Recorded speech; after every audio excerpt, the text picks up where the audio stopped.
જય શ્રી કૃષ્ણ મિત્રો, આજથી પવિત્ર એવો અધિક માસ શરૂ થાય છે। તો અધિક માસમાં કાંઠા ગોરમાની પૂજા કરવાની હોય છે। તો આ કાંઠા ગોરમા એટલે કોણ છે, શા માટે તેની પૂજા કરાય છે, કોણે કરી હતી કાંઠા ગોરમાની પૂજા, તેની પૂજા વિધિ અને કથા વાર્તા આ વિડીયોમાં સાંભળશું। જો આપને વિડીયો પસંદ આવે તો લાઇક શેર કોમેન્ટ કરી, ચેનલ પર નવા છો તો ચેનલ સબસ્ક્રાઈબ કરી બાજુમાં બેલ આઇકન પ્રેસ કરી દેજો। ધન્યવાદ મિત્રો। અધિક માસ એટલે સુખ, સમૃદ્ધિ અને પુણ્યમાં વૃદ્ધિ કરનારો મહિનો। આ મહિનામાં ભગવાન વિષ્ણુ અને ભગવાન શ્રી કૃષ્ણની આરાધના કરાય છે। ગ્રંથોમાં કહ્યું છે કે પુરુષોત્તમ માસમાં જે કંઈ પણ કાર્ય કરો, જેવા કે દાન, પુણ્ય, ભક્તિ, આરાધના, પૂજન કે પછી કોઈ પણ વસ્તુની ખરીદી કરો, તે બધું જ ભગવાન વિષ્ણુને સમર્પિત કરો, જેનાથી તમારા વૈભવમાં વૃદ્ધિ થશે, ઘરમાં સુખ સમૃદ્ધિ વધશે। ભગવાન પુરુષોત્તમે કહ્યું છે કે જે મનુષ્ય વિધિ અનુસાર આદરથી પુરુષોત્તમ માસનું સેવન કરે છે, પૂજા, વ્રત, ઉપાસના કરે છે, તે પોતાના કુળનો ઉદ્ધાર કરી અવશ્ય મને જ પ્રાપ્ત કરે છે। એ મનુષ્ય મારી પાસે આવ્યા પછી જન્મ મરણના ભયથી વ્યાપેલ અને આધિ વ્યાધિ ઘડપણથી ઘેરાયેલા સંસારને ફરી કદી પામતો નથી। જે ભાગ્યશાળી સ્ત્રીઓ પુત્ર, સુખ અને સૌભાગ્ય માટે પુરુષોત્તમ માસમાં સ્નાન, દાન અને પૂજન કરશે, તેઓને હું પોતે સૌભાગ્ય, સંપત્તિ, સુખ તથા પુત્ર આપનાર થઈશ। આ રીતે અધિક માસ એટલે ભગવાન પુરુષોત્તમની ભક્તિ આરાધનાનો મહિનો। સાથે આ અધિક માસમાં કાંઠા ગોરની પણ પૂજા કરાય છે। અધિક માસમાં નદી કિનારે, પવિત્ર જળાશયમાં કે ગંગા કિનારે કાઠિયાવાડની બહેનો પૂરી શ્રદ્ધાથી કાંઠા ગોરની પૂજા કરે છે। આ પૂજામાં કાંઠા ગોરની સ્થાપના કરાય છે, ગોરમાની મૂર્તિ બનાવાય છે। એ માટે પવિત્ર નદી કે જળાશયથી માટી લાવી તે માટીના ગોરમા બનાવે છે। પાટલા કે બાજટ ઉપર રેતીની 5 ઢગલીઓ કરી તેની પૂજા કરે છે। 5 ઢગલીમાં 4 દિશામાં 4 સ્વરૂપે ભગવાન બિરાજે છે।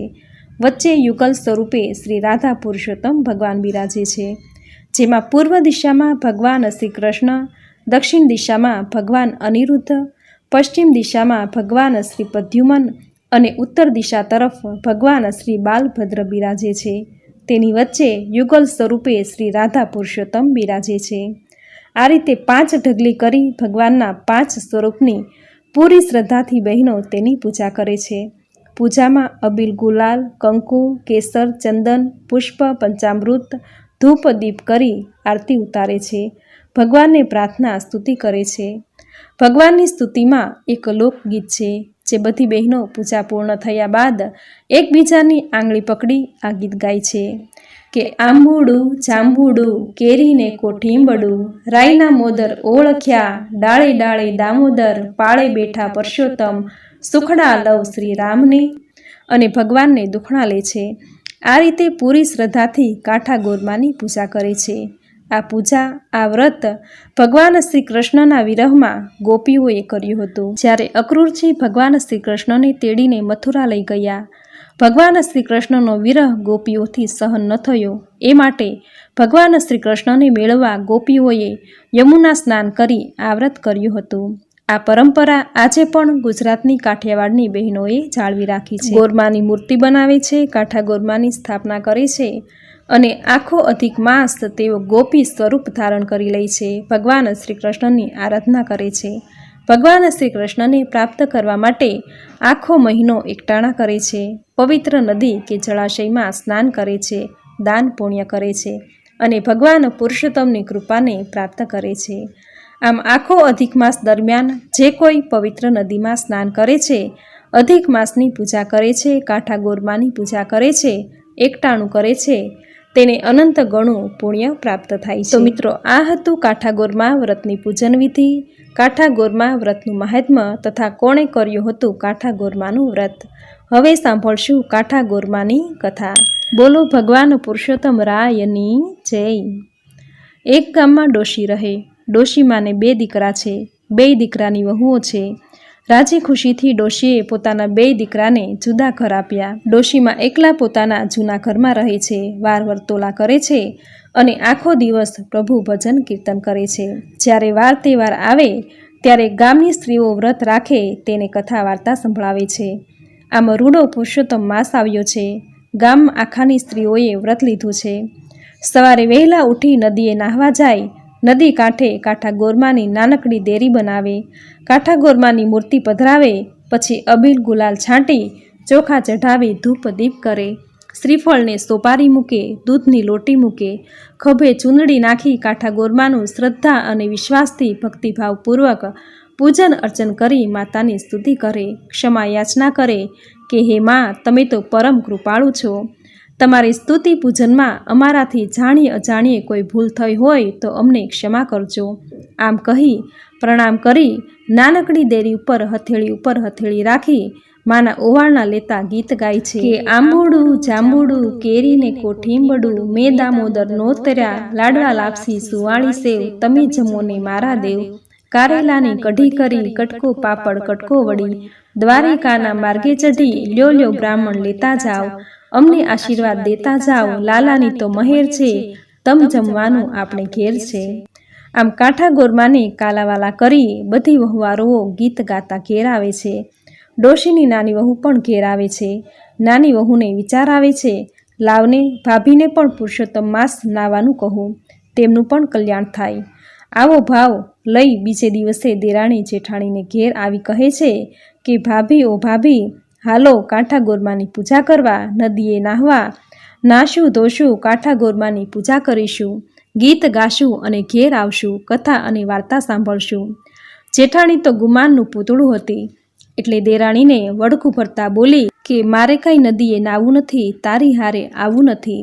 આ તો નવરી સવરીના કામ, રાંડી મૂડીના કામ, ગાંડી ઘેલીના કામ. ના ભાઈ ના, તું નવરી છે આમ ઘેલા કાઢે ને ભૂખે મરે, હું કાંઈ નવરી નથી. મારે તો ભાઈ ઘણા કામ છે. રજવાડેથી રાજ આવે, નિશાળેથી દીકરો આવે, વળી પિયરથી વહુ આવે ને સાસરેથી દીકરી આવે. અને બાઈ મારે તો પાછા ઘેર ગમ્મર વલોણાને પાળના ઝૂલે, મારે કપાળે ટીકો ને કેડે ડીકો, વળી વછેરા વાડે ને પછી તે પાડા, ફળફળથી ખીચડીને સુવાવડે દીકરી. મારે તે વળી કેવા દુઃખ, ચારે કોર સાહેબીને સુખ. જા બાઈ જા, તું તારે ઉપવાસ કર અને ભૂખે મર, મારે નથી ગીત ગાવા અને કોરા ભાણા ખાવા. આમ અભિમાનથી છકેલી જેઠાણીએ ભોળી દેરાણીને મેણા મારી અને દુભાવી ધૂતકારી કાઢી મૂકી.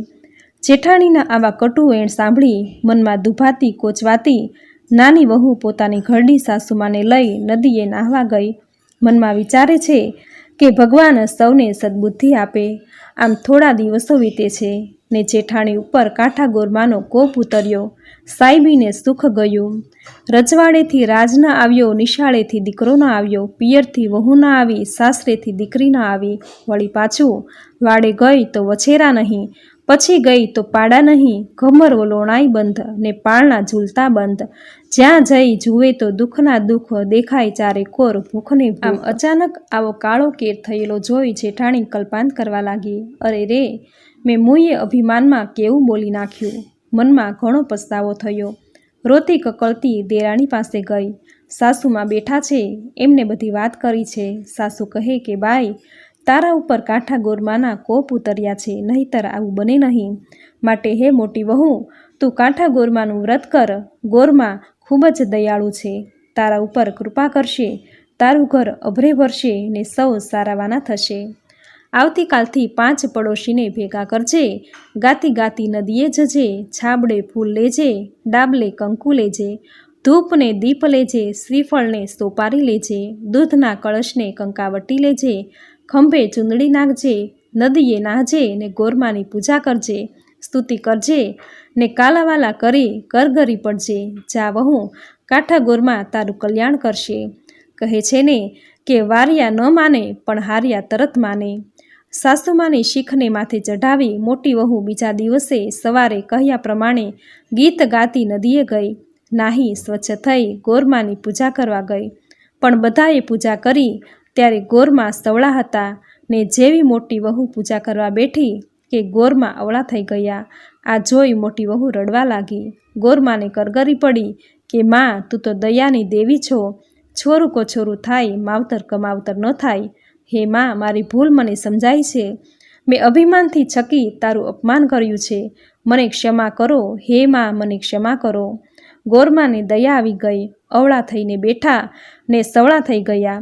મોટી વહુએ શ્રદ્ધા અને ભક્તિભાવથી કાંઠા ગોરમાની પૂજા કરી અને જય બોલાવી. બોલો કાંઠા ગોરમાની જય.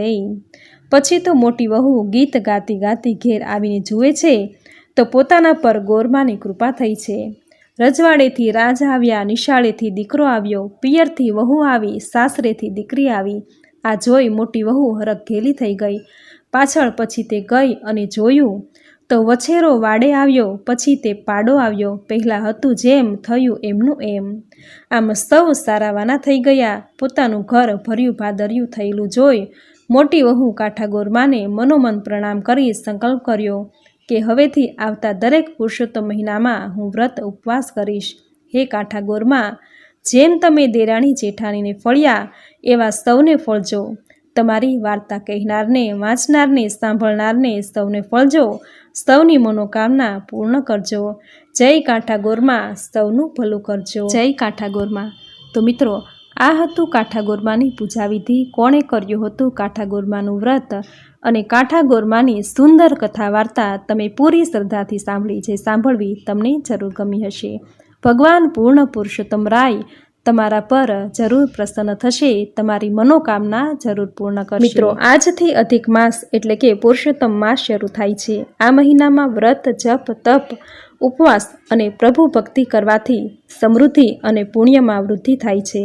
આથી દરેકે આખો અધિક માસ જો એકટાણું ન થઈ શકે, પૂજા પાઠ ન થઈ શકે તો અધિક માસની કથા વાર્તા અધ્યાય જરૂર સાંભળવા. જે સાંભળવા માત્રથી જ અધિક માસ કર્યા જેટલું જ પુણ્યફળ પ્રાપ્ત થશે. તો મિત્રો, આ વિડીયોમાં કાંઠા ગોરમાની વાર્તા તમે પૂરી શ્રદ્ધાથી સાંભળી. જે સાંભળવી તમને જરૂર ગમી હશે તો વિડીયોને લાઈક કરી કોમેન્ટમાં જય કાંઠા ગોરમા, જય શ્રી હરિવિષ્ણુ, જય પુરુષોત્તમ રાય જરૂર લખજો. ચેનલ પર નવા છો તો ચેનલ સબસ્ક્રાઈબ કરી બાજુમાં બેલ આઇકન પ્રેસ કરી દેજો, જેથી આપણા આવનાર દરેક નવા વિડીયોની નોટિફિકેશન તમને મળતી રહે. તો ફરી મળશું અધિક માસની નવી વાર્તા અને નવા અધ્યાય સાથે. ત્યાં સુધી આપ સૌને મારા જય શ્રી કૃષ્ણ.